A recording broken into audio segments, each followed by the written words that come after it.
ГСП онлайн. Городские новости сейчас.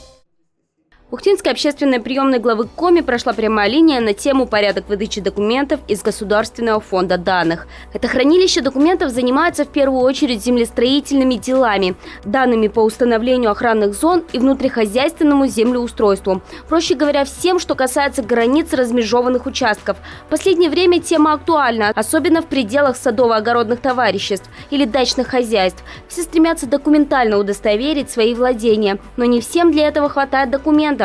Вот и поступивший вопрос коснулся именно этой проблемы. Как получить копию землеустроительного дела на свой участок? Копию землеустроительного дела можно получить на основании заявления.